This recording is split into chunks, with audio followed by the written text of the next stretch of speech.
अगर आप भी अगले साल 10वीं और 12वीं की परीक्षा देने वाले हैं तो आपके लिए एक बड़ी खबर है। 10वीं और 12वीं की बोर्ड परीक्षाओं के पैटर्न में बड़ा बदलाव होने जा रहा है। बुधवार को इस बारे में जानकारी देते हुए केंद्रीय शिक्षा मंत्रालय ने बताया कि साल में एक बार होने वाली बोर्ड परीक्षाएं अब 2 बार होंगी। दोनों एग्जाम में से जिसमें स्टूडेंट्स के ज्यादा नंबर आएंगे उसे गिना जाएगा। आपको बता दें, यह फैसला नई राष्ट्रीय शिक्षा नीति को लेकर हुई बैठक में लिया गया। केंद्रीय शिक्षा मंत्री धर्मेंद्र प्रधान के मुताबिक नई राष्ट्रीय शिक्षा नीति 2020 के तहत बोर्ड परीक्षाओं का नया ढांचा तैयार हो गया है। साल 2024 के शिक्षा सत्र में किताबें भी इसी के हिसाब से तैयार होंगी।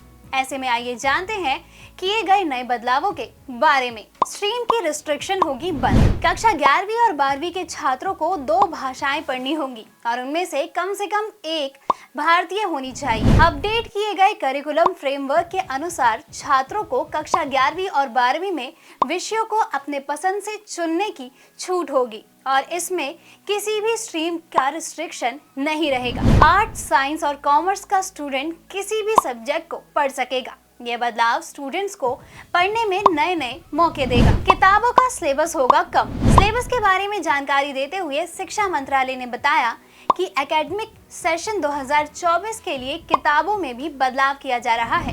किताबों में अब भारी भरकम सिलेबस भी नहीं रखा जाएगा। किताबों की कीमतें भी कम की जाएंगी।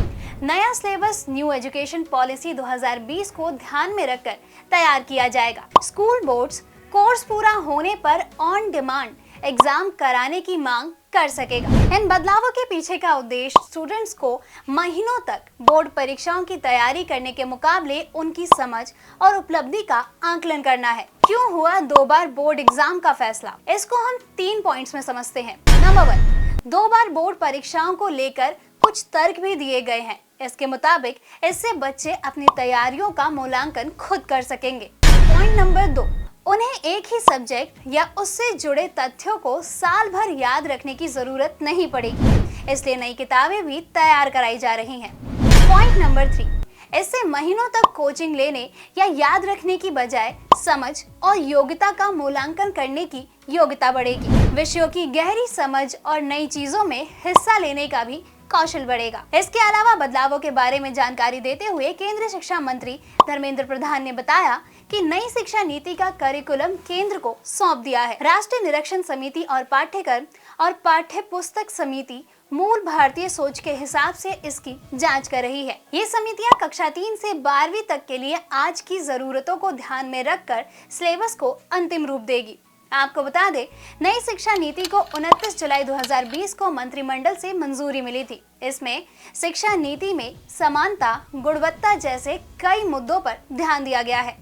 सरकार ने नई शिक्षा नीति पर केंद्र और राज्य के सहयोग से जीडीपी का 6% हिस्सा खर्च करने का लक्ष्य रखा है। नई एजुकेशन पॉलिसी आने से 34 साल पहले यानी 1986 में शिक्षा नीति में बदलाव किया जाएगा। दोस्तों, अगर आपको हमारा ये वीडियो पसंद आया हो तो इसे अपने दोस्तों के साथ जरूर शेयर करें और अगर आपके पास हमारे लिए कोई भी सवाल हो तो उसे कमेंट में लिख के हमें जरूर बताएं। जल्द ही आपसे फिर मुलाकात होगी एक नई वीडियो पे एक नए टॉपिक के साथ। तब तक के लिए नमस्कार।